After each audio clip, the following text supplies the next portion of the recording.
Close your eyes. Imagine a city. Not the city we imagine when someone says Rome. Not the gleaming white marble. Not the silent, empty ruins photographed at dawn. The real city. The streets narrow enough that two people with outstretched arms could almost touch the walls on either side. The smell of bread baking, of fish sauce, of animals, of a million human lives living closely together. The sound of carts being wheeled over stone at 2 in the morning, because wheeled vehicles were banned from the streets during the day. The noise, the color, the extraordinary, relentless, fascinating strangeness of the greatest city the ancient world ever produced. Tonight, we are going to spend 3 hours in Rome. Not the Rome of emperors and armies, though we will visit those too. The Rome of strange laws and stranger food, of bizarre beliefs and peculiar customs, of the 100 small, extraordinary things that made daily life in the ancient world simultaneously alien and entirely recognizable. Let your body become heavy. Let your shoulders drop. Let your breathing find its slowest, most comfortable rhythm. There is nowhere else to be tonight. Only here. Only Rome. Rome at its height was the largest city on Earth. Approximately 1 million people living in an area of roughly 15 square kilometers. For comparison, that is a population density comparable to modern Manhattan. Without electricity. Without running water above the ground floor. Without any organized refuse collection to speak of. The city was, by almost any modern standard, an extraordinary place to live. And yet people came from across the known world to live there.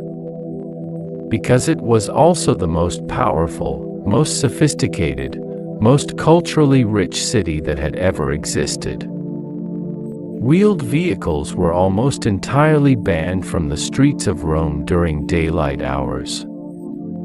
The law dated from Julius Caesar's time and was designed to reduce the chaos of carts, wagons, and animals clogging the narrow streets while citizens went about their business. The result was that all heavy transport, building materials, food supplies, trade goods, had to move through the city at night. Rome after dark was consequently an extraordinarily noisy place.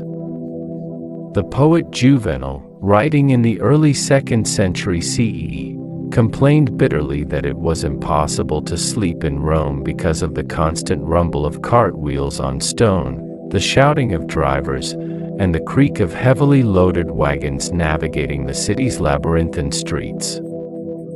He wrote that the noise alone was enough to drive a man out of the city entirely. Wealthy Romans often retreated to country estates partly to escape this nocturnal cacophony that the poorer residents simply had to endure. The apartment buildings of ancient Rome, called insulae, meaning islands, were among the most dangerous residential structures in the ancient world. They could rise to 6, 7, or even 8 stories in height, and were often poorly constructed from wood and mud brick. The upper floors were cheapest and most dangerous for 2 reasons: fire, which moved upward, and structural failure, which became more likely the higher a building went. Roman law eventually capped the height of insulae at around 20 meters under Augustus, and later at 18 meters under Trajan. Despite these regulations, collapses were common. The wealthy lived on the ground floor, where ceilings were high, walls were solid, and escape was easy. The poor lived above, carrying water up by hand, using chamber pots that were legally meant to be emptied into designated street receptacles, and sleeping in rooms that might have housed entire families in spaces smaller than a modern bathroom. Ancient Rome smelled nothing like the clean, cool stone of its preserved ruins. The city had a powerful, complex, and, to modern sensibilities, deeply unpleasant odor. The Cloaca Maxima, Rome's great sewer, was one of the engineering wonders of the ancient world, built in the 6th century BCE and still functioning today beneath modern Rome. It drained wastewater and overflow from the public latrines into the Tiber. But it was not designed to handle human waste from private homes, that was removed by workers called stercorarii, who collected and sold it, often to fullers who used urine as a bleaching agent for cloth. In addition to the sewage, Rome had hundreds of thousands of animals, horses, mules, oxen, pigs, chickens, living and dying within its walls. The smell of the city on a hot summer day was something visitors noted immediately. Arriving in Rome for the first time was, apparently, a sensory experience one did not forget. The Romans were extraordinarily enthusiastic graffiti writers. When archaeologists excavated Pompeii, preserved by the volcanic eruption of 79 CE, they found over 11,000 pieces of graffiti scratched or painted onto walls across the city. These ranged from political slogans to declarations of love, insults about neighbors, boasts from gladiators, complaints about landlords, and messages of entirely ordinary social life. One reads, Gaius Pumidios Dippolis was here, 5 days before the Ides of October. Another, Secundus says hello to his prima, wherever she is.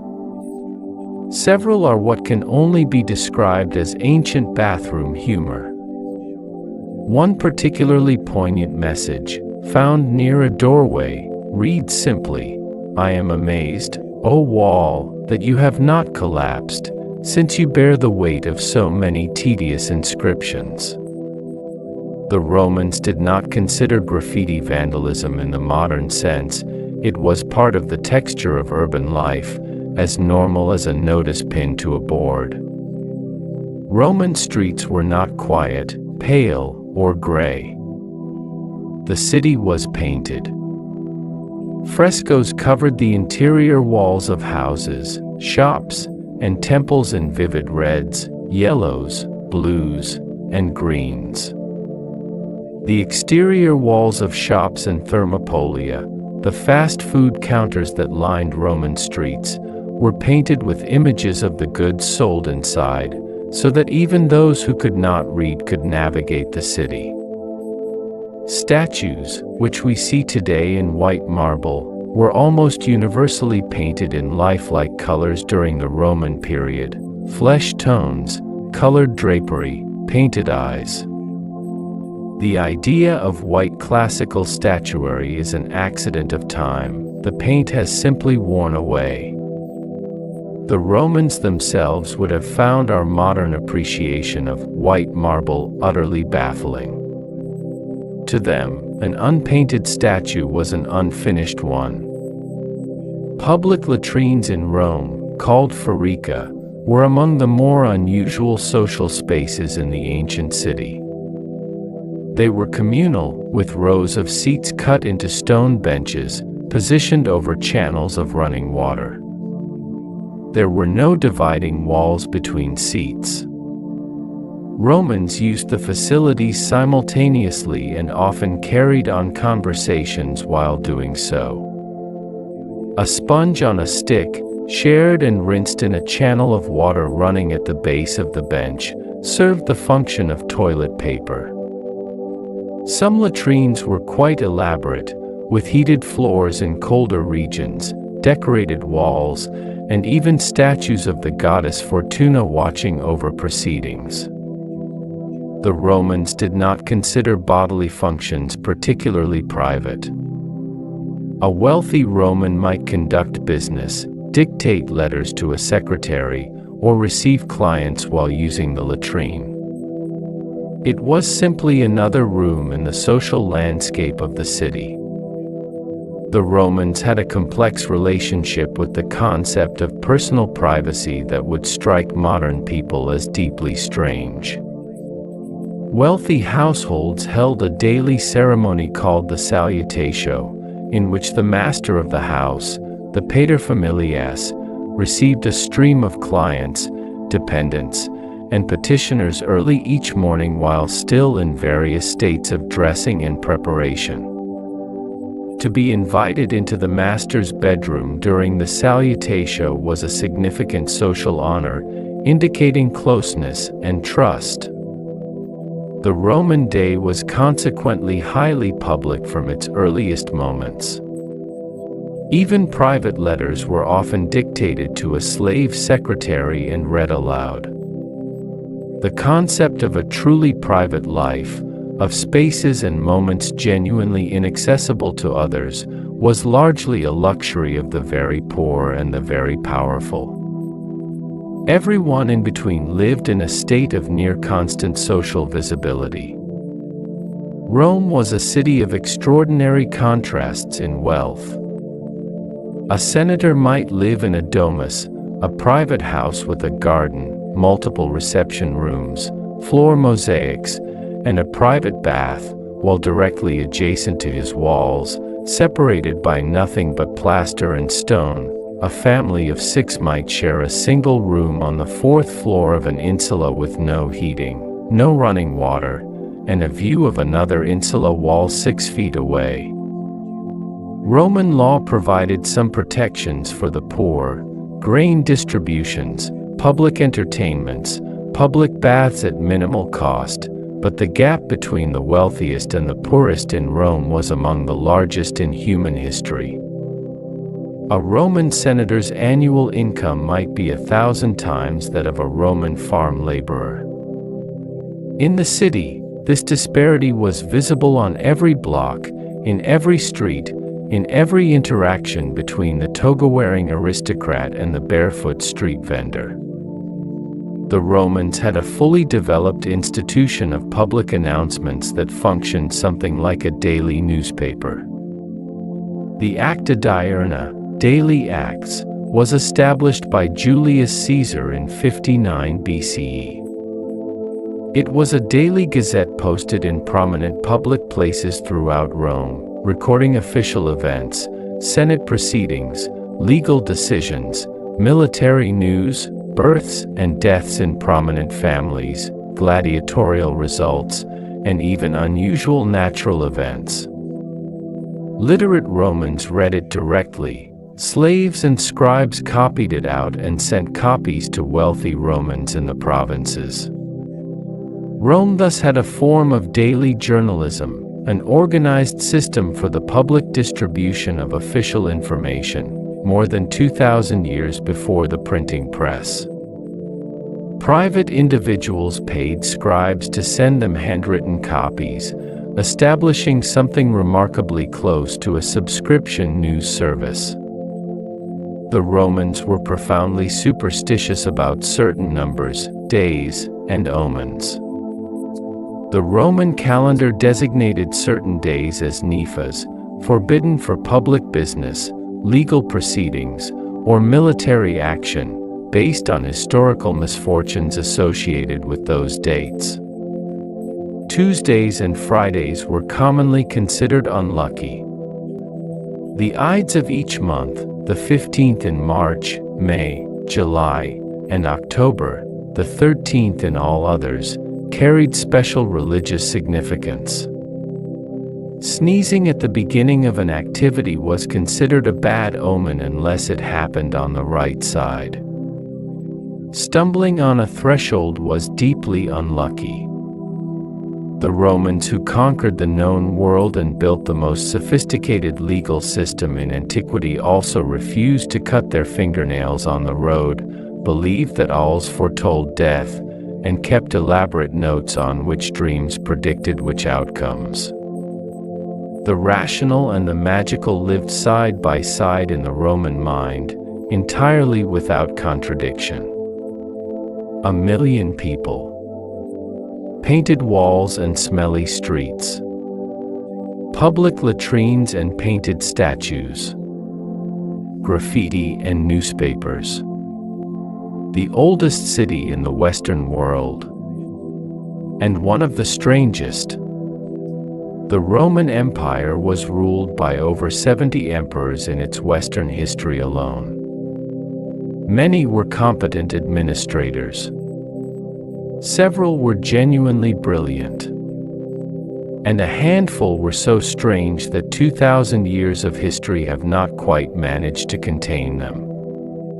Caligula, whose real name was Gaius Julius Caesar Augustus Germanicus, is perhaps the most notorious emperor in Roman history, and much of what is reported about him may be exaggerated, invented, or politically motivated.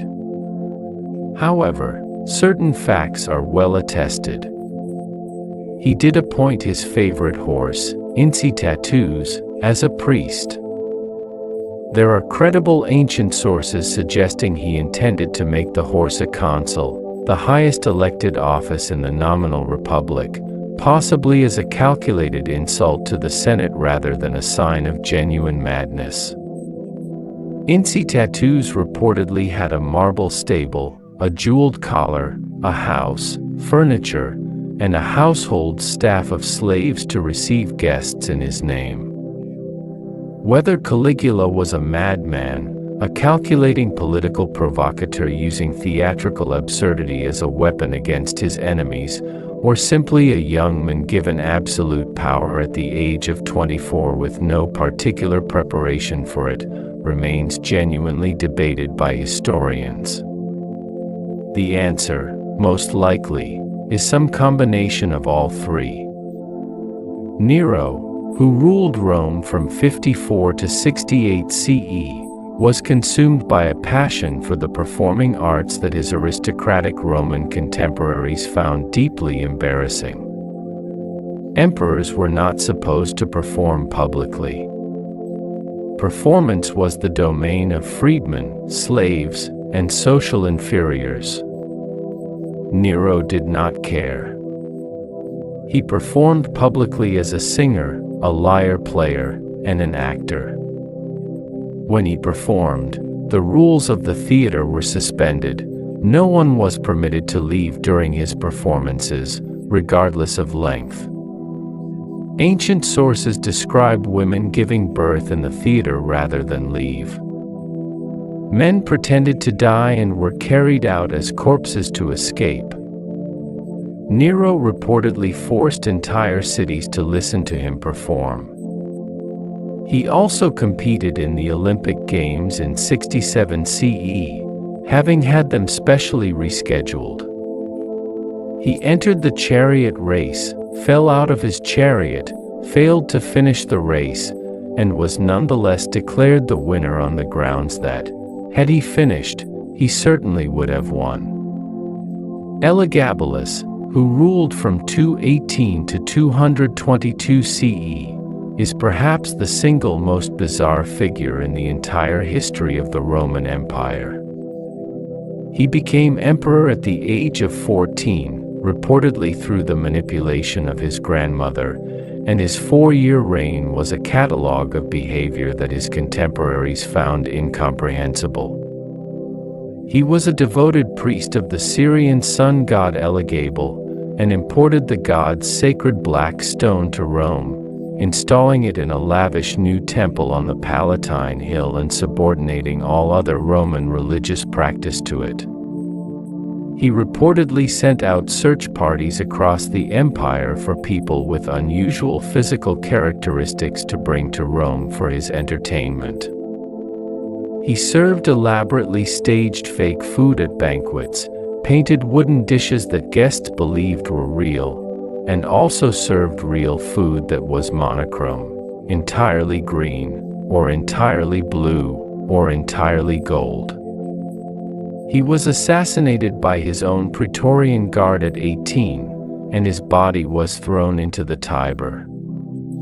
Domitian, who ruled from 81 to 96 CE, had an intense and well-documented hatred of flies. He is recorded by the writer Suetonius as spending hours each day in isolation, stabbing flies with a sharpened stylus. When a courtier was once asked whether anyone was with the emperor, he reportedly replied, "Not even a fly." This anecdote passed directly into European literary tradition. Shakespeare references it in Titus Andronicus, and has been used ever since as a shorthand for isolated, obsessive power. Domitian was also deeply suspicious of anyone who might be a rival, and had several members of his own family executed on suspicion of plotting against him. He was eventually assassinated in a conspiracy that involved his own wife, members of his household staff, and senior Praetorian officers. The Senate's relief was so great that they erased his name from all public monuments, an official condemnation of memory called damnatio memoriae, though his administrative record was actually quite competent. Augustus Caesar, the first and arguably greatest of all Roman emperors, was riddled with personal quirks and superstitions that sit oddly alongside his image as the architect of a 500-year empire. He had an intense fear of thunder and lightning, and always carried a piece of sealskin as a protective charm against it. He refused to travel or begin any important business on market days, which he considered unlucky. He would not put his left foot first when stepping out of bed in the morning. He kept a careful record of his dreams and those of people around him, acting on their apparent predictions. He reportedly could not stand cold weather and wore multiple layers of clothing even in mild Roman winters. He ate simply, almost ascetically, and was particularly fond of coarse bread, small fishes, handmade cheese, and green figs. He was known to eat standing up, and to grab food at irregular hours rather than observing the elaborate Roman dining rituals expected of a man of his station. Claudius, who reigned from 41 to 54 CE, wrote an extensive personal memoir, a history of Carthage in 8 volumes, a history of the Etruscans in 20 volumes, and a defense of Cicero, all in addition to a 20-volume autobiography.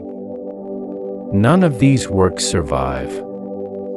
He also attempted to introduce 3 new letters into the Latin alphabet, which he felt were missing necessary sounds.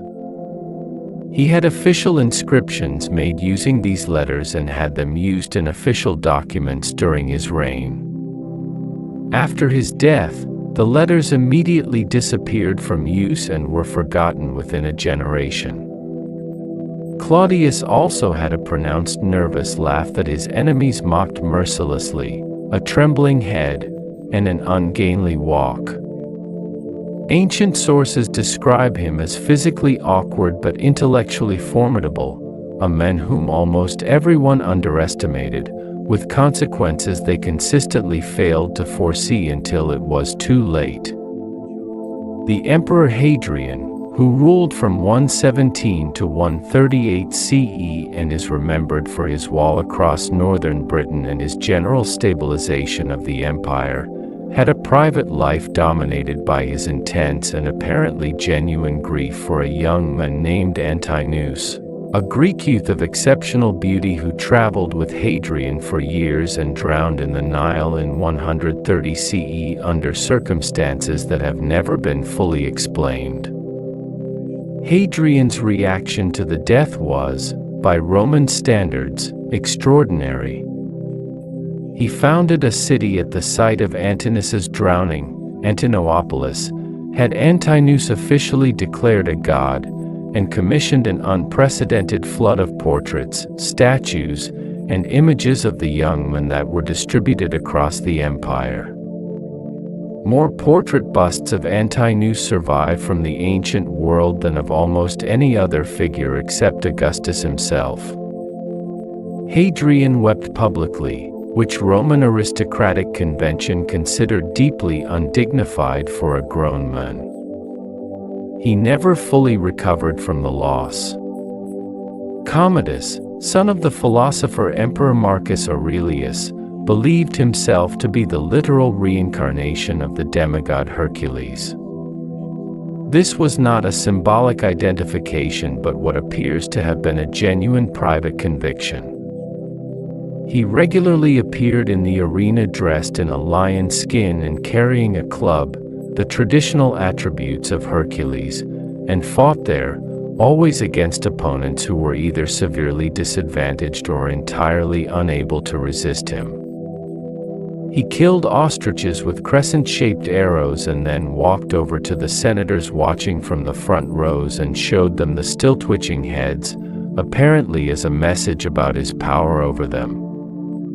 He had a clubfoot citizen thrown into the arena on one occasion because he reminded him of the giant Cacus from Hercules mythology. He renamed Rome, the city, not just a district, but the entire city, after himself, Colonia Lucia Aeneia Commodiana. He also renamed the Roman army, the Senate, and several months of the year using variations of his own titles and names. None of these changes survived his death. Maximinus Thrax, Maximinus the Thracian, who reigned from 235 to 238 CE, was the first emperor who had never set foot in Rome during his entire reign. He was reportedly of extraordinary physical size. Ancient sources claim he stood over 8 feet tall, which is certainly an exaggeration, though he was clearly a large man of unusual physical strength. He was the first emperor to rise from the common soldiery with no aristocratic background whatsoever, and the Roman aristocracy's hatred of him was matched only by his apparent indifference to their opinion. He reportedly ate 40 pounds of meat a day and drank an amphora of wine. He refused to visit Rome because he believed the aristocracy there intended to assassinate him, which they did, eventually, though it was his own soldiers in the field who got there first. His head was sent to Rome and displayed publicly. The Senate was reportedly delighted. Vespasian, who founded the Flavian dynasty and began the construction of the Colosseum, was famous throughout the ancient world for being both extremely practical and deeply, deliberately unglamorous, a sharp contrast with the theatrical excesses of Nero, whom he succeeded. He was known for his sense of humor, particularly about money, which he collected with an enthusiasm his contemporaries found almost ostentatious in a ruler. When his son Titus complained that he had introduced a tax on public urinals, the urine was collected and sold to fullers for use in cloth processing. Vespasian reportedly held a coin from the first day's revenue under Titus's nose and asked whether it smelled. When Titus said it did not, Vespasian said, "And yet it comes from urine." This story gave rise to the Latin phrase pecunia non olet, money does not smell, which is still used today. On his deathbed, reportedly feeling death approaching, Vespasian said, "Dear me, I think I am becoming a god." He was referring to the Roman tradition of posthumously deifying emperors, and the joke was apparently considered in very good taste. Absolute power, it turns out, does not produce consistent results. Sometimes it produces Marcus Aurelius writing philosophy alone in a tent. Sometimes it produces someone renaming Rome after themselves. The Romans documented both. With great care and apparent disbelief, the Romans ate things we would find extraordinary. They also ate things that, in different packaging, we eat every day. They were enthusiastic, experimental, and almost completely without the concept of food as comfort. Food was status. Food was ritual. Food was proof that Rome had conquered the known world and its larders along with it. Garum, the fermented fish sauce that was the universal condiment of the Roman world, was so widely used that it appeared in virtually every recipe in the only surviving complete Roman cookbook, the Apicius, including desserts. It was made by layering fish, typically anchovies, mackerel, or small whole fish, with salt in large containers and leaving them to ferment in the sun, sometimes for months. The resulting liquid, strained off and bottled, ranged in quality from a rough working-class condiment to varieties of extraordinary refinement that cost as much as fine perfume. The production facilities were required by law to be located outside city walls because of the smell during fermentation. The best garum came from Spain and was exported across the empire in distinctive ceramic amphoras whose distribution archaeologists can trace in enormous quantities. A modern equivalent, Italian Colatura di Alisai, is still made in small quantities in Campania using essentially the same method. Dormice were a genuine Roman delicacy, eaten by the wealthy as an appetizer or a standalone dish. They were farmed in special terracotta containers called gluraria, essentially ceramic dormouse apartments with interior ridges for the animals to run along and central compartments for food. The dormice were fattened on acorns, chestnuts, and walnuts before slaughter. The Roman writer Varro describes the glirarium in his agricultural manual as a perfectly ordinary piece of farm equipment. Dormice were typically served stuffed with pork forcemeat and pine nuts, roasted, and drizzled with honey. They appear in records of elite banquets and are listed among the luxury foods that were periodically subject to sumptuary laws restricting displays of excessive wealth, which suggests they were expensive enough to attract legislative attention. Dormice are still eaten in parts of Slovenia today, using methods that have barely changed in 2,000 years. The vomitorium is one of the most persistent myths about Roman dining, and it is almost entirely false. Romans did not have rooms designated for vomiting between courses to allow themselves to eat more. The word vomitorium existed in Latin but referred to the entrance and exit passages of an amphitheater or theater, the passages that disgorged crowds of spectators. There is no archaeological or literary evidence for dedicated vomiting rooms in Roman dining spaces. However, the Romans were not entirely without relevant practices. Some literary sources describe wealthy diners at extreme banquets inducing vomiting to continue eating, and the use of a peacock feather for this purpose is mentioned. This was apparently unusual enough to be noted as an excess rather than standard practice. The Romans ate enormous quantities at banquets, but they did so by eating slowly over many hours, reclining to aid digestion, and interspersing food with entertainment, conversation, and wine, not by mechanical vomiting between courses. Roman dining at a formal level was conducted lying down. The triclinium, the Roman dining room, was arranged with 3 couches around 3 sides of a table, each couch holding up to 3 people who reclined on their left sides, eating with their right hands from the shared dishes. This posture was considered both more comfortable and more dignified than sitting upright. Guests were arranged by social rank. The host took the central position on the middle couch, and the most honored guest reclined to his left. Slaves and servants stood or moved around the room. The meal itself could last many hours, with multiple courses, the gustatorio or starters, the prima, secunda, and tertia mensa, and finally the commissatio, a drinking session with entertainment.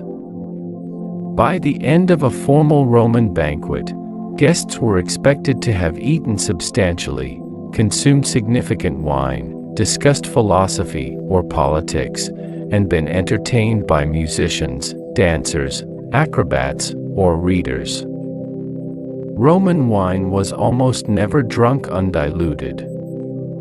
Drinking unmixed wine, wine straight from the vessel without water, was considered barbaric, a practice associated with northern peoples who did not know better. Romans mixed their wine with water in a large vessel called a crater, typically in ratios of 1 part wine to 2 or 3 parts water, though the proportions varied. They also flavored their wine with honey, spices, seawater, pine resin, and, most consequentially, lead. Leaden vessels and lead acetate, known as sapa or defrutum, were added to wine as a preservative and sweetener. Lead acetate is genuinely sweet-tasting and would have made poor-quality wine more palatable. The chronic low-level lead poisoning that resulted from this practice across the Roman population has been seriously proposed as a contributing factor to the Roman aristocracy's declining fertility rates, the erratic behavior of certain emperors, and various other medical and political phenomena across the empire's later centuries. The Roman cookbook known as Apicius, formerly De Re Coquinaria, on the subject of cooking, is the only complete cookbook to survive from the ancient world, and it is a remarkable document. It contains recipes that range from recognizable to extraordinary. The recipe for stuffed dates is essentially unchanged from modern versions. The recipe for ragu of flamingo specifies flamingo tongues as preferable. There are recipes for boiled jellyfish, for sea urchin patties, for wine braised dormice, and for a sauce designed to make one meat taste like another, a kind of ancient culinary deception. The cookbook reflects a cuisine that placed enormous value on contrast, sweet and sour, salty and honeyed, and on the transformation of humble ingredients into elegant disguises. The author or authors used garum in virtually every savory dish, as a flavor foundation rather than a finishing condiment, in the way a modern chef might use a good stock. Romans kept and ate snails on a significant commercial scale. Snail farms, cochlearia, were established agricultural enterprises, and Pliny the Elder describes a man named Fulvius Lipinus who created the first commercial snail farm near Rome in the 1st century BCE. Snails were kept in enclosures, fed on wine-soaked grain and aromatic herbs to improve their flavor, and fattened until their shells could no longer contain them. Different varieties were imported from different regions: African snails for their large size, Spanish snails for flavor, white snails from Illyria as a special delicacy. Snails appear in the Apicius alongside many other shellfish and are treated as a perfectly ordinary part of the Roman diet, which in the Mediterranean context they were and remain today. The Romans also ate oysters in extraordinary quantities. Archaeologists have found enormous dumps of oyster shells across sites from Britain to Syria, testifying to both the empire's reach and its appetite. The silphium plant, a species of giant fennel that grew in a specific region of North Africa near the Greek colony of Cyrene, was one of the most prized commodities in the ancient world, valued so highly that it was depicted on the city's coins. Its exact culinary and medicinal properties are debated, but ancient sources describe it as the ultimate flavoring, worth its weight in silver, used in tiny quantities to transform dishes. It was also apparently used as a contraceptive. Ancient sources describe it being administered for this purpose, and some modern researchers have proposed it may have had genuine pharmaceutical properties. The Romans' enthusiasm for silphium was apparently so extreme that they harvested it to extinction. The last known stock was reportedly sent as a curiosity to the Emperor Nero. No one is entirely sure what species silphium actually was, because it no longer exists. Roman breakfasts were minimal by almost any standard, typically a piece of bread, sometimes dipped in olive oil or wine, perhaps with a few olives or a piece of cheese. The main meal of the day, the cena, was eaten in the late afternoon and could be either simple or elaborate depending on one's circumstances. The Romans also had a midday meal called the prandium, which was similarly light, cold food, leftovers, perhaps a visit to a thermopolium for a bowl of hot lentils. The elaborate multi-course Roman banquet that we associate with Roman excess was the special occasion, not the norm. Most Romans most of the time ate simply: bread, olive oil, legumes, vegetables, and occasional fish or cheap cuts of meat. The diet of a Roman soldier, wheat porridge, hardtack, olive oil, vinegar, and occasional meat, was closer to the Roman average than the tables of senators, and it was nutritionally quite sound. The Romans had a complex system for categorizing the quality of different food establishments and the meals they served. The thermopolium, the street food counter, occupied the lowest rung of respectable dining, though it was where most Romans ate most of their meals. Above that were popini and coponi, taverns that served more substantial food and wine. At the top were the elaborate private dinners hosted by wealthy citizens, which were opportunities for social display as much as nourishment. Attending or being excluded from these dinners was a significant social signal. The food served at elite Roman banquets was often deliberately exotic, ingredients sourced from the furthest corners of the empire, animals not normally eaten, preparations that required extensive labor, not because it was necessarily better, but because it was demonstrably expensive. A Roman aristocrat serving you flamingo tongue was making a statement about his wealth, his connections, and his willingness to spend both on your entertainment. Dormice stuffed with pine nuts. Wine mixed with seawater. A fish sauce that smelled like the edge of the world. And an extinct plant worth its weight in silver. The Romans ate with the same intensity they brought to everything else. Nothing in moderation. Everything documented. The Romans were, by any measure, an extremely religious people. They simply had a different relationship to religion than we might expect. Roman religion was less about personal belief and more about correct practice. The gods needed to be fed, consulted, and appeased. In return, they would, hopefully, cooperate. It was, in many ways, a transaction. The most reliable method of consulting the gods before any important Roman undertaking, a battle, a political decision, the founding of a colony, was augury, the reading of signs from birds. The augur, a trained religious official, would observe the behavior of birds, particularly eagles, vultures, and ravens, and interpret their flight patterns, their calls, and their direction of movement as communications from the gods. A more specific form of this practice was the taking of the auspices using sacred chickens. These chickens were kept by the army and traveled on campaign. Before battle, they were offered food.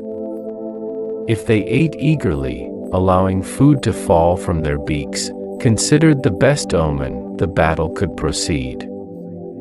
If they refused to eat, the omens were bad. In 249 BCE, the Roman consul Publius Claudius Pulcher famously threw his sacred chickens into the sea when they refused to eat before a naval battle, reportedly saying, "Since they will not eat, let them drink." He lost the battle decisively. The Romans recorded this story as a cautionary tale about impiety. It was told for centuries afterward.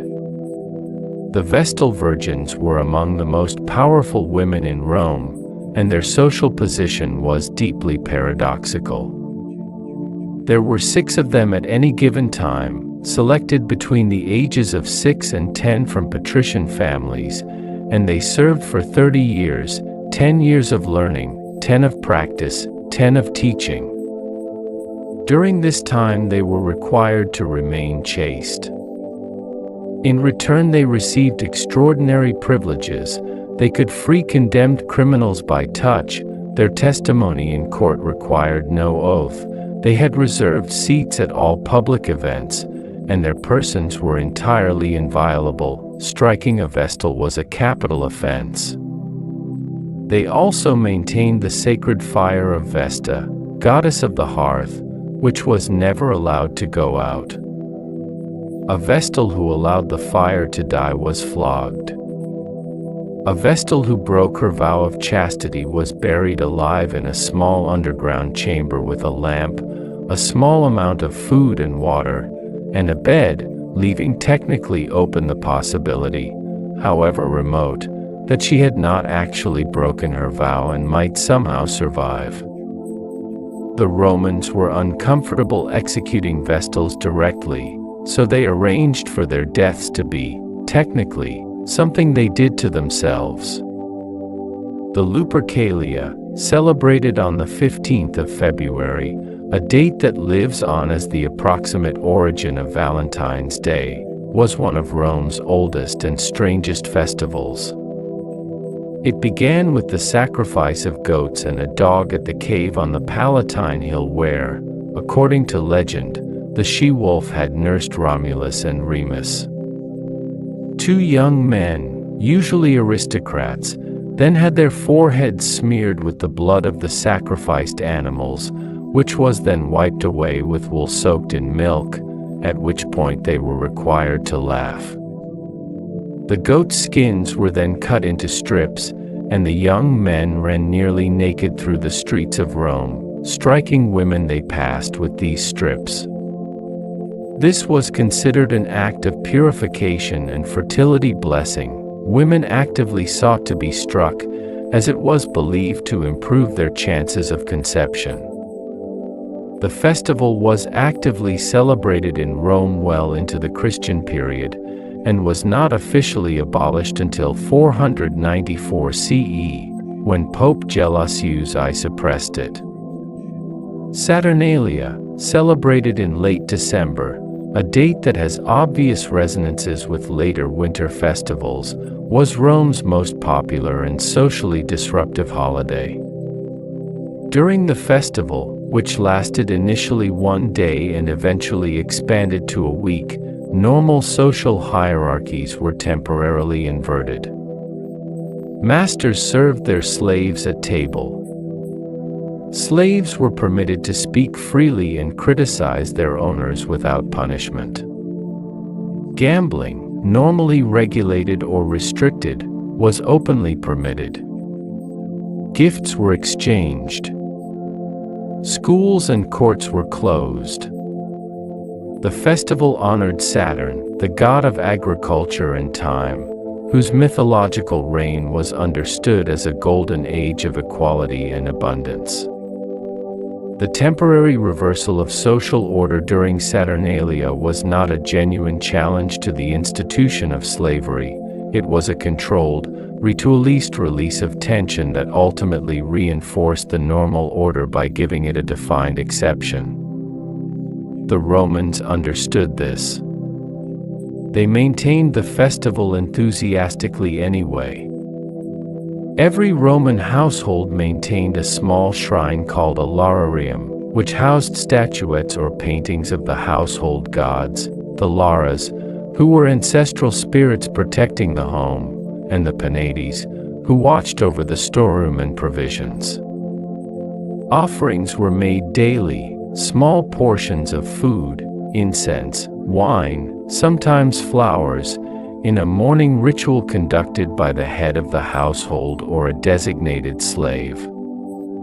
The Laras were also invoked at every family meal, with a small portion of food cast into the household fire for them. When a Roman family moved house, the Laras came with them, and establishing the lararium in a new home was one of the first acts of settling in. The Romans also recognized an impersonal divine force in every individual called the genius, the creative or generative spirit, which in the case of the emperor became an object of public cult worship. Citizens throughout the empire made offerings to the genius of the emperor as a regular civic act, not necessarily out of personal devotion but as an expression of political loyalty and communal solidarity. The Romans eventually accumulated so many gods, through conquest, diplomacy, and simple fascination, that their religious pantheon became one of the most cosmopolitan in history. When Rome conquered a new people, it typically did not suppress the local religion. Instead, it identified the local gods with existing Roman ones, a practice called interpretatio Romana, or simply allowed them to continue being worshipped alongside the existing Roman pantheon. Egyptian Isis, Syrian Mithras, Persian Mithras, Celtic Epona, all found their way into the Roman religious landscape and attracted devoted followings. By the 2nd century CE, the city of Rome had temples to gods from across the known world, and a visitor to the city would encounter devotees of dozens of competing religions within a single afternoon's walk. This religious openness was not primarily theological tolerance, it was political pragmatism. A religion became a problem only when its adherents refused to perform the basic civic religious acts that demonstrated loyalty to the state. This is why early Christians, who refused to offer incense to the imperial genius, were periodically persecuted, not for what they believed, but for what they publicly refused to do.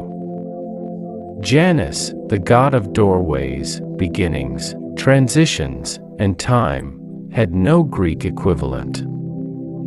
He was distinctly and uniquely Roman, and the month of January is named for him. He was depicted with two faces looking in opposite directions, forward and backward, past and future simultaneously. Every doorway in Rome was considered to be under his protection, and every beginning of a year, a journey, a business venture, a war, was made with attention to Janus. The very first moment of the Roman day, the first day of the Roman month, and the first month of the Roman year all belonged to him.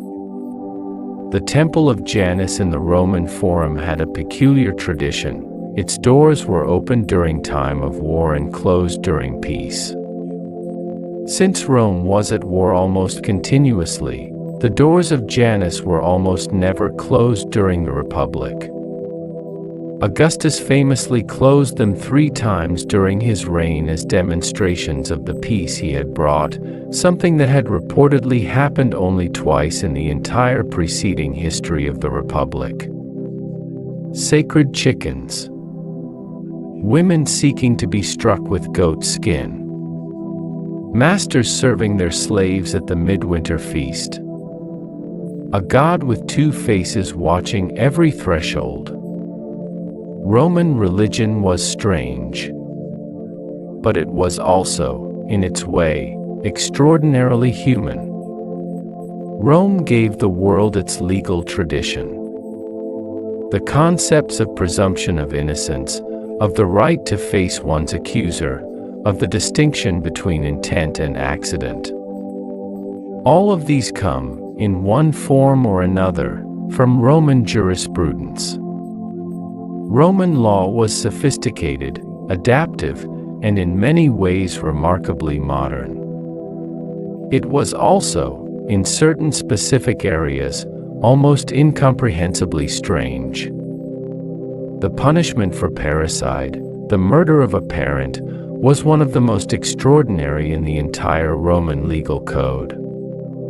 It was called the pena culiae, the punishment of the sack. The convicted parricide was first flogged with wooden rods. He was then sewn inside a leather sack together with a live dog, a live rooster, a live monkey, and a live snake.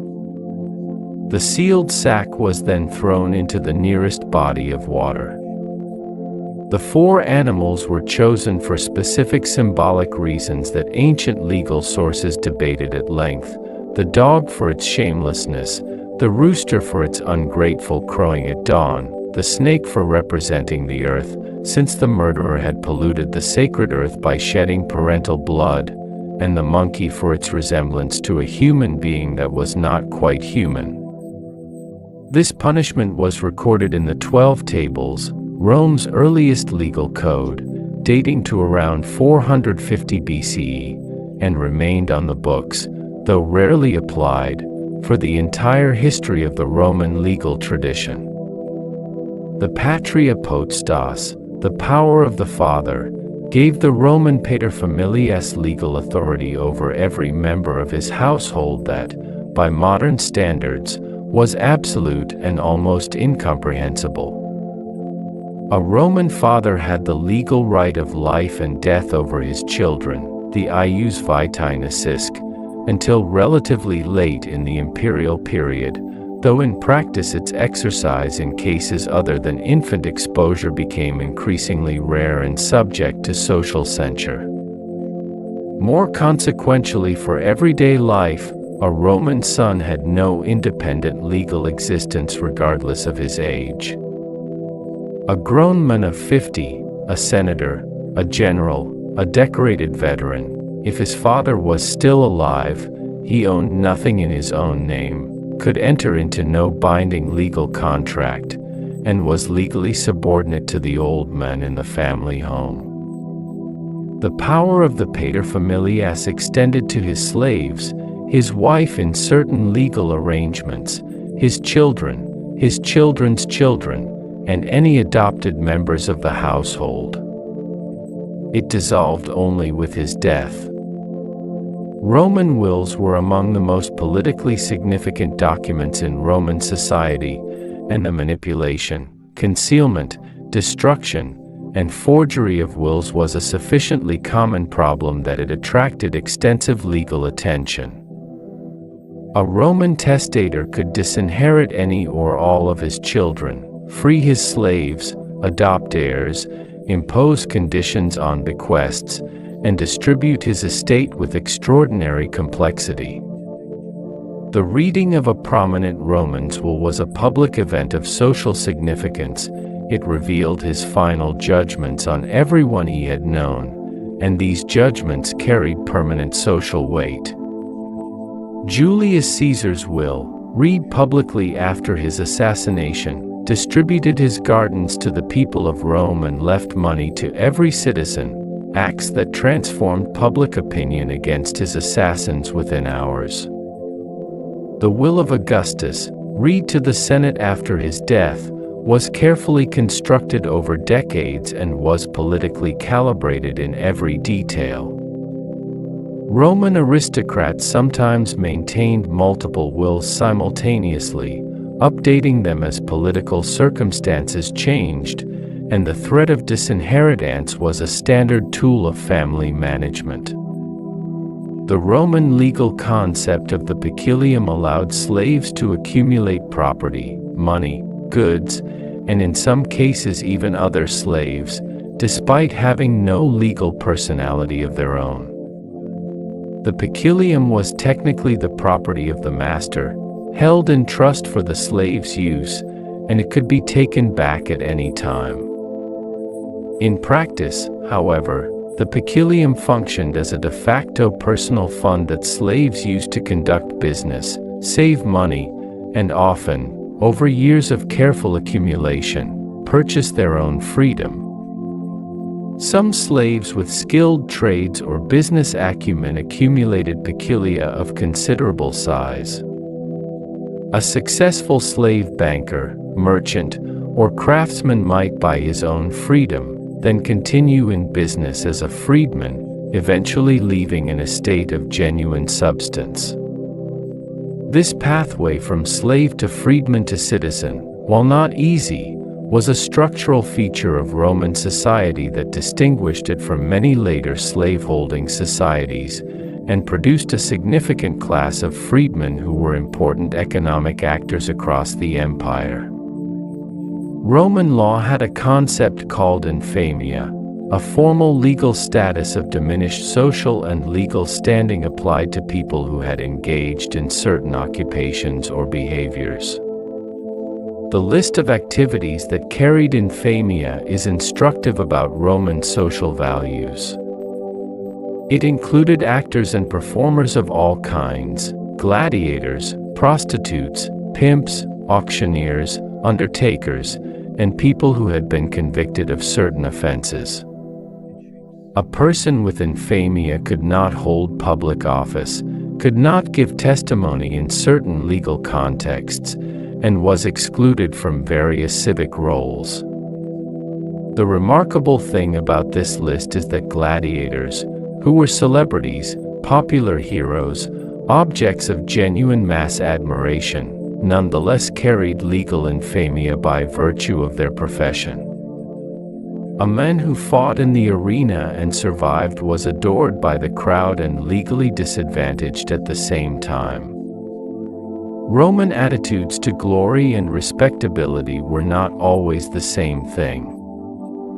The concept of the corporation, a legal entity distinct from its individual members, capable of owning property and entering contracts in its own name, was not invented in the modern period.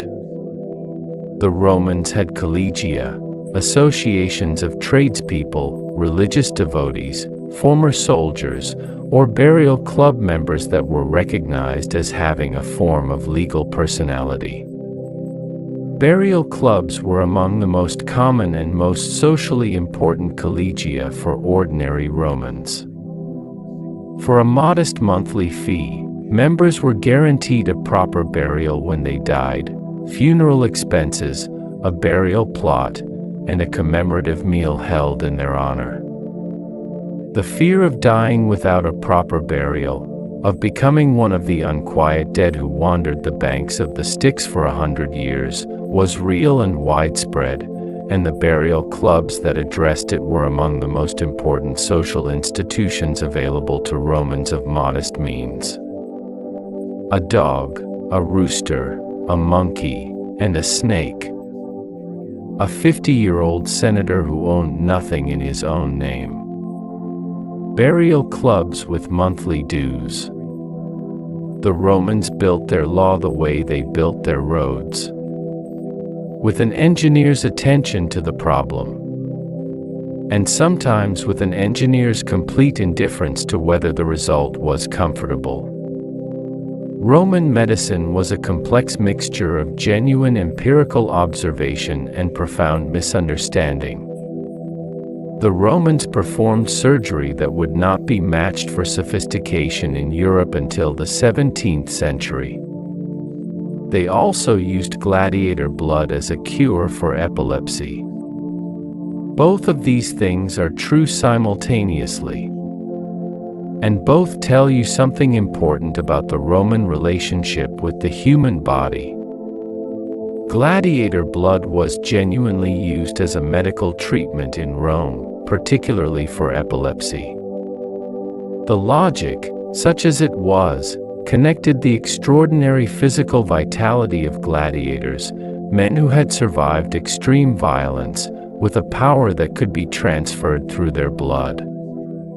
Epilepsy was known in antiquity as the morbus comitialis, the assembly disease, because a seizure during the public assembly called the comitia required the assembly to be immediately dissolved. The gods had clearly sent a sign.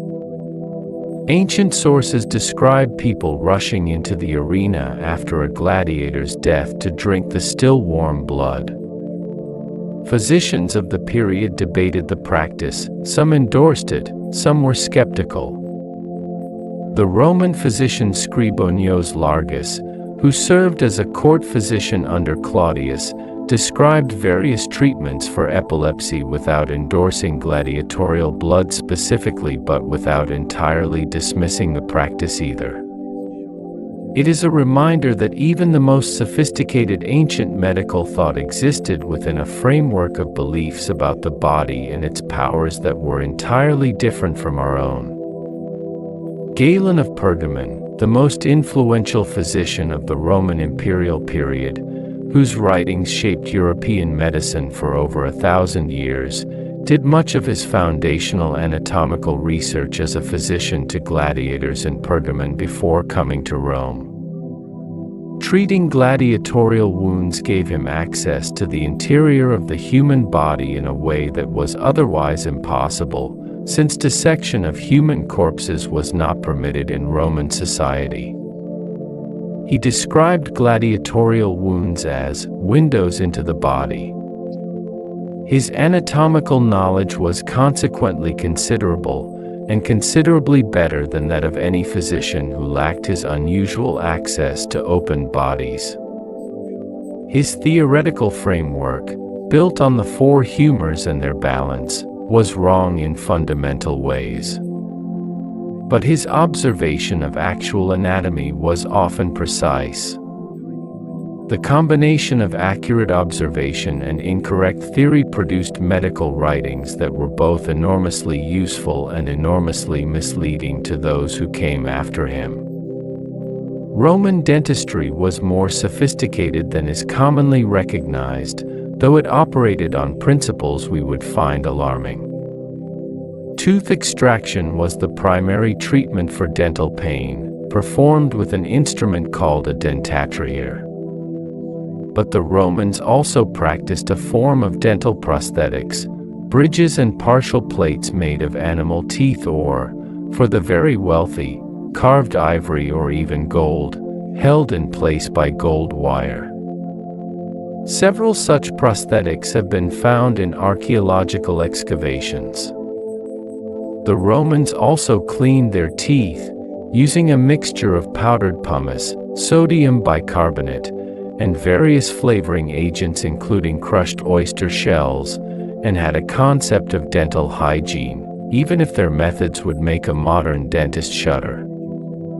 Perhaps most remarkably, the Roman writer Celsus, writing in the 1st century CE, described a procedure for treating impacted teeth that corresponds closely to modern surgical extraction techniques, including cutting the gum tissue and manipulating the bone around the tooth before removal. Urine, specifically aged human urine, was used by Roman fullers to clean and whiten wool cloth. The ammonia produced by the fermentation of urine was an effective bleaching and cleaning agent, and the Romans understood this empirically if not chemically. Public urinals were positioned throughout Roman cities partly to collect urine for this purpose. Passers-by would use the vessels, which were then collected by the fullers. This was practical enough that the Emperor Vespasian saw a revenue opportunity. He introduced a tax on urine collection, which became famous for the story of his son's objection and his response that money does not smell. More surprisingly, the Romans also used urine as a tooth-whitening mouthwash, specifically the urine of Portuguese people, which ancient sources describe as having particular whitening properties due to the diet. The poet Catullus wrote a biting epigram about a man whose notoriously white teeth were evidence of exactly this practice. Roman military medicine was among the most advanced in the ancient world, driven by the practical necessity of keeping legions functional. Roman military camps in permanent locations, castra stativa, included dedicated hospital buildings called valetudinaria, which were architecturally standardized, a central courtyard surrounded by rows of rooms for patients, with good ventilation and drainage. Military surgeons, medici, traveled with the legions and were trained in wound treatment, amputation, arrow extraction, and trepanation, the drilling of holes in the skull to relieve pressure from head injuries. Surgical instruments recovered from Roman sites are of sophisticated design: scalpels, retractors, forceps, needles, bone saws. The Roman army also understood, in practical terms without germ theory, that clean water, proper waste disposal, and camp sanitation reduced illness, and their camps were engineered accordingly. Roman legions stationed in Britain had lower rates of infectious disease than the civilian population living nearby, primarily because of superior camp sanitation. Pliny the Elder, whose natural history is one of the most extraordinary documents to survive from the ancient world, an attempt to record everything knowable about the natural world in 37 volumes, was a sincere and diligent observer whose credulity about the reports of others was essentially unlimited. Alongside accurate observations of astronomy, geography, and natural history, the natural history contains cures for various ailments that range from plausible to extraordinary. For headaches, tying a rope from a hanged man around the head. For fevers, carrying the right eye of a raven in a black cloth. For various ailments, the application of gladiator sweat, wolf fat, the right testicle of a cock, or the brain of a bear. Pliny died during the eruption of Vesuvius in 79 CE, sailing toward the disaster to observe it more closely and to rescue people trapped by the ash fall. He was found dead on the shore the following day. He had, characteristically, gone to look at something dangerous and been unable to stop. The Romans knew of the concept of the atom. The Greek philosopher Democritus had proposed in the 5th century BCE that all matter was composed of indivisible particles, atomos, moving through empty space. This idea was elaborated and transmitted to Rome primarily through the Epicurean philosophical tradition, and received its most complete surviving Latin expression in the poem De Rerum Natura, On the Nature of Things, by the poet Lucretius, writing in the 1st century BCE. The poem presents an essentially atomistic, materialist view of the universe, everything made of atoms, no divine interference in human affairs, death as the simple cessation of atomic arrangement. It is one of the most radical intellectual documents of the ancient world. Most Romans found Epicurean atomism morally troubling rather than scientifically interesting. The idea that the universe operated by natural law without divine involvement was deeply uncomfortable in a society built on the proposition that the gods needed constant management. Lucretius's poem survived, barely, and was rediscovered in 1417. Contributing directly to the scientific revolution. Windows into the body. Gold wire holding carved ivory teeth. An army that built hospitals wherever it stopped. And a poet who understood atoms before the word had a science to go with it. Rome looked at the body the same way it looked at everything, with enormous practical intelligence, and occasionally with a rope from a hanged man. Nothing about Roman entertainment is more familiar to the modern imagination than gladiatorial combat. And almost everything the modern imagination believes about it is partially wrong.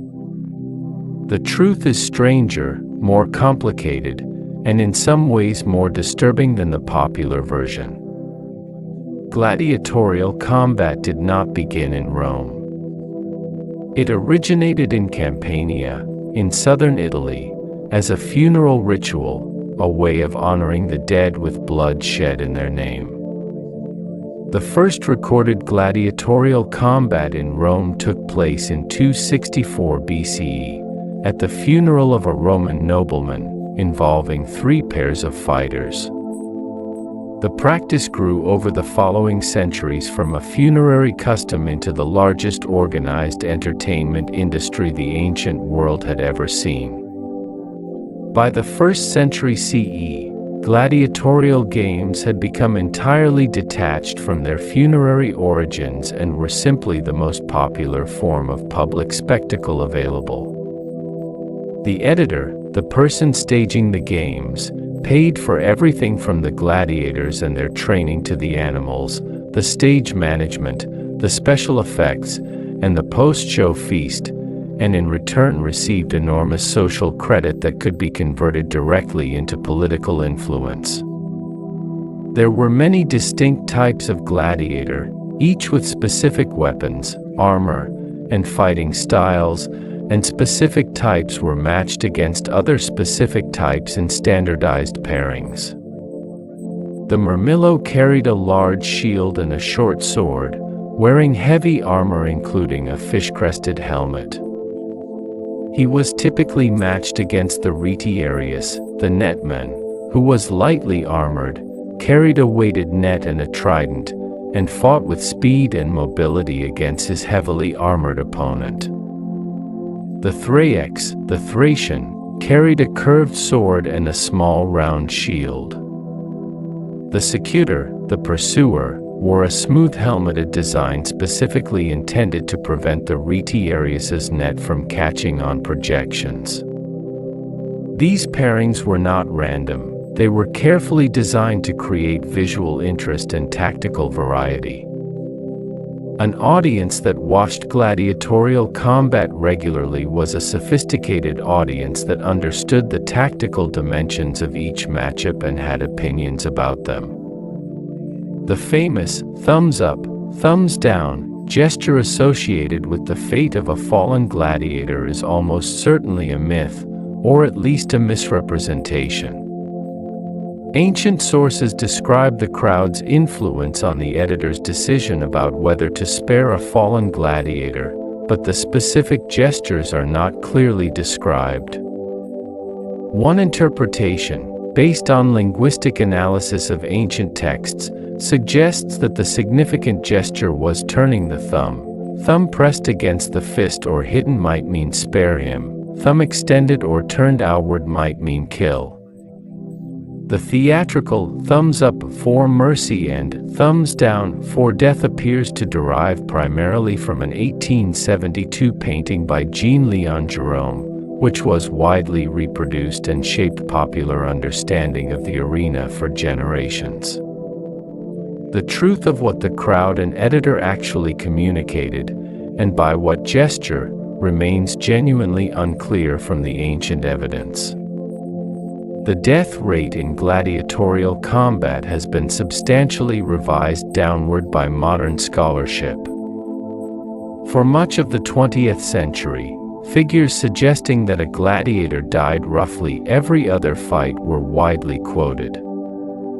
More recent analysis of tomb inscriptions and records of gladiatorial events suggests a much lower death rate, perhaps 1 in 10 bouts ending in death for experienced fighters, with significantly higher rates for beginners.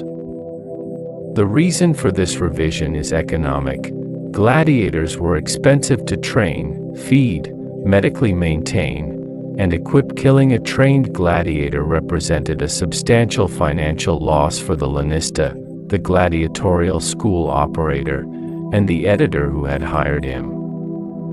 There was consequently strong economic pressure against unnecessary killing, and strong professional incentive for gladiators to deliver an entertaining performance without actually dying. Experienced, successful gladiators were too valuable to waste, and the crowd understood and appreciated the theatrical conventions that allowed a fighter to survive a defeat with honor. Gladiators were simultaneously social outcasts and cultural celebrities. The legal status of infamia that attached to their profession placed them below the level of respectable Roman citizens. They could not vote, hold office, or occupy reserved theater seating. And yet their images appeared on oil lamps, on children's toys, on tableware, on rings and amulets. Graffiti praising specific gladiators survives across Pompeii. A gladiator who survived many fights acquired a following whose intensity resembled modern celebrity worship in ways that would have been entirely recognizable to the Romans, and presumably to the gladiators themselves. Some gladiators retired wealthy, having been granted their freedom by an impressed editor or simply outlived their contract. The wooden sword, the rudis, awarded to a gladiator on retirement was one of the most recognizable symbols of freedom in the Roman world. The Colosseum, formerly the Flavian Amphitheater, was not only a venue for gladiatorial combat. It also hosted venations, animal hunts, in which large numbers of exotic animals were driven into the arena to be killed by specialist hunters called venators, or were made to fight each other. The animals, lions, tigers, elephants, rhinoceroses, hippopotami, giraffes, ostriches, bears, crocodiles, were shipped from across the empire at enormous expense and effort. On the day of its inaugural games under the Emperor Titus in 80 CE, 5,000 animals were reportedly killed. The Colosseum also hosted public executions of condemned criminals, sometimes staged as mythological tableaus. A criminal condemned to death might be dressed as Orpheus and sent into the arena with animals, or dressed as Daedalus and sent to a grim conclusion. The Romans had a developed theatrical sensibility about their public violence, which they staged with considerable attention to narrative and spectacle. The Naumachia, a staged naval battle, was among the most extreme forms of Roman public spectacle. Julius Caesar staged the first recorded Naumachia in Rome in 46 BCE, excavating an artificial lake near the Tiber and filling it with water for a battle involving thousands of combatants on actual warships. Augustus staged a Naumachia involving 30 warships and 3,000 fighting men, plus rowers, on another artificial lake. The Colosseum itself may have been flooded for naval battles during the early period of its use, though this is debated. These events required extraordinary logistical effort and enormous expense, and they were staged for the public free of charge. The Naumachia combatants were typically condemned criminals or prisoners of war. Like gladiators, they fought for their lives, and those who survived might receive mercy. The spectacle of actual warships maneuvering and fighting on an artificial body of water, in the middle of Rome, before a crowd of 50,000, is difficult to fully imagine. The Romans did it anyway. 5,000 animals in a single day. Warships on a flooded arena. A wooden sword that meant freedom. The Romans staged their violence with the seriousness they brought to everything else, which does not make it less violent. only more carefully arranged. The Roman legions conquered the known world. They did it largely on foot.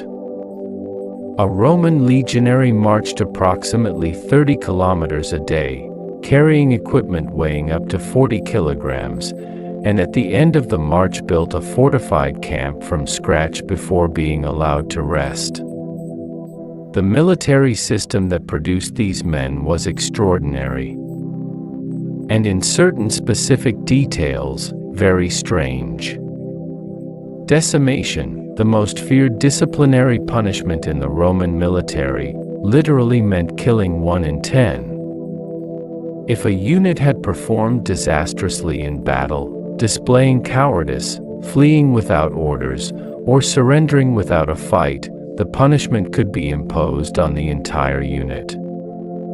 The soldiers were divided into groups of 10 by lot. Each group drew lots, and the one who drew the short lot was beaten to death by the other 9, his comrades, his tent mates, the men he had fought beside. The remaining 9 were then given barley rations, the food of animals rather than soldiers, and made to camp outside the fortified perimeter, exposed and disgraced. The word decimation has entered English as a synonym for severe damage or loss, but its original meaning was precise: 10%, no more, no less. The punishment was deliberately designed so that the survivors would feel the weight of having killed their own companions. It was imposed rarely, perhaps a dozen times in recorded Roman history, which suggests it worked as a deterrent. The legionary eagle, the aquila, was the most sacred object in the Roman military. Each legion had one, a silver or gold eagle mounted on a pole, carried by the aquilifer, the eagle-bearer. Losing the eagle in battle was the most catastrophic thing that could happen to a Roman unit, worse than defeat, worse than heavy casualties. 3 legions under the general Varus were destroyed in the Teutoburg forest in 9 CE, their eagles captured by Germanic tribes. The Romans spent decades trying to recover them. Augustus reportedly started awake at night crying, "Varus, give me back my legions." 2 of the 3 eagles were eventually recovered over the following generation. The 3rd was never found. The shame attached to the legions whose eagles were lost was so extreme that their numbers, 17, 18, and 19, were never used again for new legions. Roman numerical superstition about these 3 numbers persisted for the rest of the empire's history. The Roman tortoise formation, the testudo, in which legionaries locked their shields above their heads and on all sides to form an armored shell, was among the most effective defensive military maneuvers of the ancient world. Ancient sources describe horses being walked across the formation. It was used primarily during sieges, to advance toward fortified positions under missile fire, and it required a level of unit cohesion and training that only experienced legionaries could provide. The formation is depicted on Trajan's column in Rome, which commemorates his campaigns in Dacia and provides an extraordinarily detailed visual record of Roman military equipment and tactics. The testudo was not primarily a battle tactic; it was too slow and cumbersome for open combat. It was specifically engineered for the particular problem of advancing through a storm of arrows, javelins, and rocks toward a wall that needed to be scaled or breached. Roman soldiers were not permitted to marry during their period of service, which lasted typically 20 to 25 years. However, informal long-term relationships with women near military camps were essentially universal, and the army's response was largely to look the other way. When a soldier retired, he could formally marry his partner and legitimize any children. The children of such relationships occupied a peculiar legal status during the soldier's service, not fully legitimate but acknowledged by both law and custom. Some of these relationships were with women from local populations wherever the legion was stationed: Britain, Syria, the Danube frontier, producing a significant population of mixed cultural heritage around permanent military installations. DNA evidence from Roman period burials near Hadrian's Wall in northern Britain has confirmed the presence of individuals with ancestry from North Africa, the Middle East, and various Mediterranean regions serving and living in what is now northern England, 2,000 years ago. Roman siege engineering was among the most sophisticated in the ancient world, and it was deployed on a scale that could transform landscapes. The Siege of Masada in 73 CE, the last holdout of Jewish rebels after the fall of Jerusalem, involved the Roman army under Flavius Silva building an enormous siege ramp of earth and stone up the side of the mountain on which the fortress stood. The ramp still exists, visible from satellite imagery, rising hundreds of meters up the face of the plateau. The Romans also built a complete circumvallation wall, a wall encircling the entire mountain, to prevent escape.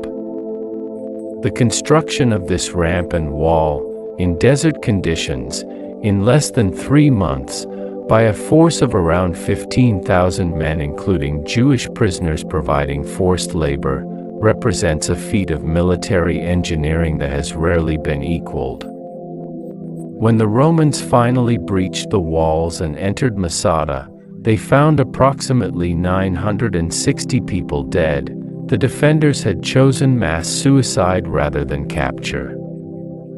30 kilometers a day. A fortified camp at the end. An eagle that could never be lost. And a siege ramp still visible from space. The Roman military was built on the proposition that difficulty is simply a problem to be engineered. They were usually right. To be born in Rome was not necessarily a guarantee of survival, or of a childhood recognizable by modern standards. The Romans loved their children with genuine intensity, and made decisions about them that we would find unthinkable. Both of these things were true simultaneously, and the Romans saw no contradiction between them. Newborn infants in Roman society were not automatically accepted into the family. The Roman custom of infant exposure, placing a newborn outside the home, typically at a designated location such as a rubbish heap or a crossroads, allowed the paterfamilias to decline to raise a child deemed surplus, physically imperfect, or simply unwanted without technically killing it. A child placed outside might die of exposure, but might also be picked up by someone who chose to raise it as a slave, a child, or occasionally as a future spouse. The practice was legally tolerated and socially accepted, though not universal. Many Romans raised all their children regardless of circumstance, and the practice was disproportionately applied to female infants. The Emperor Constantine I eventually restricted the practice in the 4th century CE, partly under Christian influence, and it gradually declined. The moral debates about infant exposure that appear in Roman philosophical writing suggest it was neither universally accepted nor entirely comfortable, even within the culture that practiced it. Roman children wore a protective amulet called a bulla, a small locket of gold, for the wealthy, bronze, for the middle class, or leather, for the poor, from shortly after birth until they officially came of age. The bulla was believed to protect the wearer from the evil eye and other supernatural threats. A boy coming of age at around 16 or 17 would remove his bulla in a formal ceremony and dedicate it to the household gods. A girl's bulla was removed on the night before her wedding. The bulla is visually similar to the locket we recognize today and has been proposed as one of its cultural ancestors. The practice of protecting children with a specific object worn against the body, a crucifix, an evil eye charm, a saint's medal, has continued in various forms across many cultures that have no direct knowledge of the Roman custom. Roman children of wealthy families did not go to a school building in the modern sense. Education was conducted by a Greek slave or freedman called a pedagogus, literally child leader, who accompanied the child everywhere, supervised behavior, and provided basic instruction in reading, writing, and arithmetic. More advanced instruction in rhetoric, philosophy, and literature was provided by a grammaticus, and the most advanced level, which trained young men for public life, was provided by a reader, a professional teacher of public speaking. Education was not free, not universal, and not legally compelled. Literacy rates across the Roman Empire are debated by scholars, but estimates typically range from 10 to 30% for adult males, with women and the poor having significantly lower rates. The emphasis of Roman education, at every level, was on producing men capable of effective public speech. Writing was a tool, speaking was the art. Roman children played with toys that are immediately recognizable: dolls with jointed limbs, miniature cooking vessels, wooden animals on wheels, hoops, tops, balls, and knucklebones. Knucklebones, astragali, were the almost universal children's game of the ancient world, played in ways that combined elements of dice, jacks, and marbles. Terracotta figurines of dogs, horses, pigs, and rabbits found in children's graves testify to the universality of animal toys across cultures and millennia. Several Roman authors describe the games of their childhood with nostalgic warmth. The Emperor Augustus reportedly played with children's games into old age. Roman children also played at chariot racing using small carts pulled by dogs or goats, at imitating gladiatorial combat with wooden swords, and at various games using walls or marked ground that are essentially indistinguishable from games still played in schoolyards today. Marriage in Roman society typically happened very young by modern standards. Girls could be legally betrothed as young as 7 and married at 12, though actual marriages at 12 were unusual, and the average age of first marriage for women was probably in the middle teens. Men typically married later, in their late teens or early 20s. Marriage was primarily an arrangement between families rather than a personal choice, though Roman writers across all periods describe genuine romantic attachment within marriages, and love poetry written to spouses, rather than to extramarital objects of desire, exists in significant quantities. Divorce was legally simple for both parties, requiring only the expressed intention to dissolve the marriage. Remarriage after divorce or widowhood was common and socially unremarkable. Augustus, concerned about population decline among the aristocracy, introduced legislation penalizing the unmarried and the childless and rewarding those who produced 3 or more legitimate children, a policy that was partially successful and largely resented. A golden locket worn until the edge of adulthood. A Greek slave who walked everywhere beside you. Jointed dolls and knucklebones. the Roman childhood was short, and in some ways, surprisingly familiar. The Romans thought about death constantly. The phrase memento mori, remember that you must die, was not a warning but a reminder. A prompt to live well, because the end was certain. Roman funerary customs, beliefs about the afterlife, and attitudes toward the dead were elaborate, expensive, and deeply strange. Roman funerals for the wealthy were theatrical productions of considerable elaboration. Professional mourners, prefeci, were hired specifically to weep, beat their breasts, and tear their hair in grief, providing a public performance of sorrow that supplemented whatever genuine emotion the family felt. Masks of the deceased's ancestors, the imagines, were carried in the funeral procession by actors dressed in the appropriate toga of office for each ancestor. A particularly distinguished family might feel dozens of dead ancestors in their procession, each represented by a living actor wearing the ancestor's death mask, creating a literal parade of the family's history. The imagines were kept in wooden shrines in the atrium of the family home when not in use, and were brought out for display on important family occasions. They were also used at the funerals of subsequent family members, so that over time the procession of ancestors grew with each generation. Roman cemeteries were located by law outside the city walls. The dead could not share space with the living.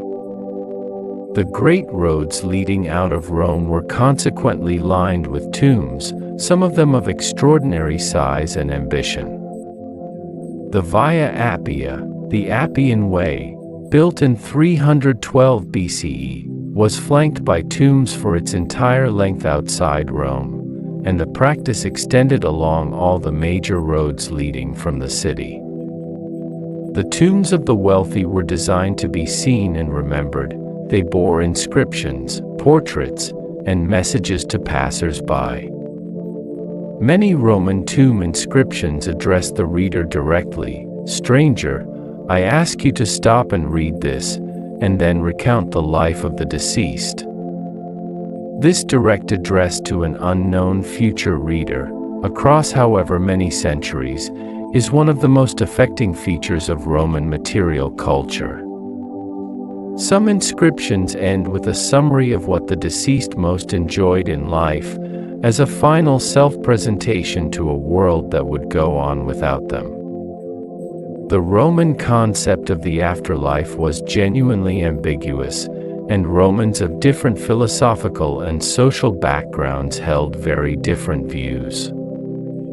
Official Roman religion maintained a form of afterlife in the underworld, the shadowy realm of the manes, the spirits of the dead, but this was not a vivid or detailed belief comparable to later Christian or ancient Egyptian afterlife theology. The Epicureans held that death was simply the cessation of existence and therefore nothing to be feared. You would not be present to experience it. The Stoics believed in a period of individual existence after death, eventually absorbed back into the universal rational principle. Mystery cults, Orpheism, the Eleusinian mysteries, the worship of Isis, offered more specific and emotionally satisfying afterlife narratives to their initiates. The ordinary Roman probably held an informal mixture of these positions, performing the correct rituals for the dead without necessarily having clear beliefs about where those rituals were directed. The Parentalia, a 9-day festival in February dedicated to honoring dead ancestors, was one of the most important religious occasions in the Roman calendar. During the Parentalia, public temples were closed, marriages were forbidden, and magistrates removed their insignia of office. Romans visited the tombs of their ancestors, cleaned and decorated them, and left offerings of food, wine, wreaths, and violets, the traditional flower of the dead. They ate a meal at the tomb, sharing food symbolically with those buried there. The final day of the Parentalia was the Feralia, a public ceremony for all the dead. The following day was the Charistia, the festival of family reconciliation, in which living family members gathered to resolve disputes and renew bonds. The sequence of commemoration of the dead followed immediately by reconciliation among the living was apparently deliberate. Rome thought about family wholeness across both boundaries. Suicide in Roman society occupied a very different moral and legal position from that in many subsequent Western traditions. Under Roman law and Roman philosophy, suicide in appropriate circumstances was considered not merely acceptable but sometimes actively honorable. Stoic philosophy, the dominant philosophical framework of the Roman upper class, explicitly affirmed the right of the individual to exit an intolerable situation. The suicides of Marcus Porcius Cato, who killed himself rather than submit to Caesar, and of various Stoic philosophers were celebrated as the ultimate acts of philosophical consistency. Condemned criminals and captured enemies of the state who successfully committed suicide before execution were sometimes legally treated as having died free rather than as condemned, with consequences for the inheritance of their property. The Roman gladiator who, having been wounded and disarmed, grasped the thigh of his opponent and awaited the crowd's verdict, was making a decision to submit to public judgment about his own death, a peculiarly Roman form of the same logic. Professional mourners weeping for hire. Dead ancestors marching in procession. Violets left at a tomb in February. The Romans did not pretend death was not coming. They walked directly toward it. And they did so with considerable style. The Romans invented things we still use. And then the knowledge of how to make them was lost for 1,000 years. This is one of the stranger and more sobering facts about the fall of Rome. It was not simply a civilization that ended. It was a set of skills and understandings that had to be learned all over again. The Roman postal system, the cursus publicus, was the most sophisticated state communication network the ancient world ever produced. Established by Augustus, it consisted of a network of relay stations positioned at regular intervals along the major road network, at which official couriers could exchange tired horses for fresh ones. A message could travel from Rome to the Rhine frontier, roughly 1,500 kilometers, in approximately 7 to 9 days. Official business, military dispatches, and imperial communications moved along this network with a speed and reliability that would not be matched in Europe until the development of the telegraph. Private use of the cursus publicus required a permit issued by the emperor himself. It was a state facility, not a public service. The wealthy sent private letters via their own slaves or hired couriers, creating a parallel private communication system alongside the official one. Glass windows existed in Rome, though they were a luxury. The Romans discovered that pouring molten glass onto a flat surface produced imperfect but translucent sheets that could admit light while excluding weather. Roman glass windows have been found in bathhouses, where keeping heat in was critical, and in some wealthy private buildings. Most Roman windows, however, were covered with wooden shutters, translucent animal bladder, or oiled cloth. The technology to produce clear, flat glass sheets of the quality we associate with modern windows was not fully developed until medieval times, and even then remained expensive. After the fall of the Western Roman Empire, the ability to produce even the imperfect Roman glass sheets declined substantially, and Northern European buildings retreated to entirely shuttered or cloth-covered windows for several centuries. The Romans had a sophisticated banking system with features that would be recognizable to a modern banker.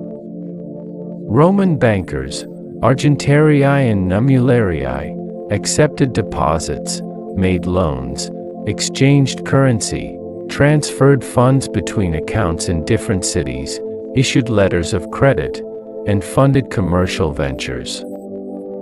Interest was charged on loans at regulated rates, though usury, charging excessive interest, was illegal and periodically prosecuted. Banks maintained detailed written records on wax tablets and papyrus. The letter of credit that allowed a Roman merchant to deposit money in Rome and collect its equivalent in Alexandria without carrying physical currency was functionally identical to the bill of exchange that would be reinvented in medieval Italy as one of the foundations of European capitalism. The Roman financial system collapsed with the Western Empire, and several of its most sophisticated instruments had to be painfully reinvented over the following millennium. The Roman calendar reform of 46 BCE, the Julian calendar established by Julius Caesar in consultation with the Egyptian astronomer Sosigenes, was so accurate that it remained the standard calendar for the Western world for over 16 centuries. Caesar established that the solar year was 365 and a quarter days, and introduced the leap year to account for the accumulating quarter days. The Julian calendar was only replaced by the Gregorian calendar in 1582 CE, and then only because a small accumulated error, 11 minutes per year, had built up over 16 centuries to the point where the calendar had drifted 10 days out of alignment with the solar year. Countries that converted to the Gregorian calendar at different times created periods during which dates in different European countries referred to different actual days, a source of significant confusion in historical records. Britain did not adopt the Gregorian calendar until 1752, by which point the Julian calendar had drifted 11 days behind the solar year. Concrete was not invented by the Romans. It had precursors in other ancient cultures, but the Romans developed it into something qualitatively different. Roman concrete, opus cementitium, mixed volcanic ash from the Pozzuoli region near Naples with seawater and lime to produce a material that hardened underwater, did not crack under thermal cycling, and, crucially, grew stronger over centuries as mineral crystals propagated through the mixture. Modern concrete typically begins to degrade within 50 years. Roman concrete structures immersed in Mediterranean seawater for 2,000 years have been found by materials scientists to be still intact and in some cases stronger than when they were originally placed. The formula was lost with the Western Empire and only partially rediscovered in the 19th century. Modern concrete, which is made differently and does not share the self-strengthening properties of its Roman predecessor, is consequently less durable, something infrastructure engineers are actively working to address by studying Roman samples. The Romans had a functional form of central heating, the hypocaust, that heated floors and walls of bathhouses, private villas, and some military buildings by circulating hot air from a furnace through a raised floor cavity and up through hollow wall tiles. The floors of well-heated Roman rooms could become so hot that occupants wore sandals with wooden soles to protect their feet. The system was elegant in engineering terms. The same furnace that heated the cold water tank for the caldarium served the heating, and the smoke that would otherwise escape up a chimney was channeled through the walls to extract maximum heat. When the Western Empire fell, the expertise to build and maintain hypocaust systems declined rapidly. Northern Europe went without domestic central heating for approximately 1500 years, from the collapse of Roman Britain in the 5th century CE to the development of cast iron radiator systems in the 19th century. A Roman villa owner in Yorkshire had a more comfortable winter than anyone in Yorkshire would have again until the Industrial Revolution. A postal system that could cross a continent in a week. Concrete that hardens underwater for 2,000 years. A heated floor that Northern Europe would not see again for 15 centuries. The Romans did not just build an empire. They built a standard of living that, in certain specific ways, would not be reached again for a very long time. We have been in Rome for a long time tonight. We have walked its streets at 2 in the morning, past the carts rumbling over stone. We have sat in its latrines and had a conversation. We have watched its emperors do things that defy simple explanation. We have eaten dormice and drunk wine mixed with seawater. We have stood in the arena and tried to understand what the crowd was feeling. We have looked at the concrete that still holds, 2,000 years later, and thought about what it means to build something that outlasts the builders. Rome was many things. It was brilliant and cruel. Innovative and conservative. Magnificent and squalid, often on the same street. It gave the world laws that protected the weak, and institutions that depended on owning human beings. It built structures that will outlast every building currently standing, and a political system that could not survive its own success. The thing that is perhaps most striking, after all this time with Rome, is how genuinely strange it is. Not strange in the distant, incomprehensible way of something entirely alien. Strange in the way that a mirror image is strange, close to familiar, but reversed in ways that catch you off guard. The Romans wanted the same things we want. Safety. Comfort. Good food in the company of people they loved. Memory. A name that would be spoken after they were gone. And they pursued these things in ways that were sometimes wise, sometimes terrible, and sometimes, often, simply bizarre. Just like us. The city is still there, beneath the modern streets. The Cloaca Maxima still runs beneath Rome, carrying water toward the Tiber. The Pantheon still stands, its dome still the same, its oculus still open to whatever weather the sky sends. Pieces of aqueducts still carry water in parts of Spain and Portugal. The words we use, republic, senate, calendar, circus, urban, navigate, legal, all of them Roman. The months named for Roman gods and emperors. The roads still followed, beneath the tarmac. Rome never entirely ended. It became the foundation. And foundations do not need to be seen to hold things up. Sleep now. The eternal city rests. And it will still be there in the morning.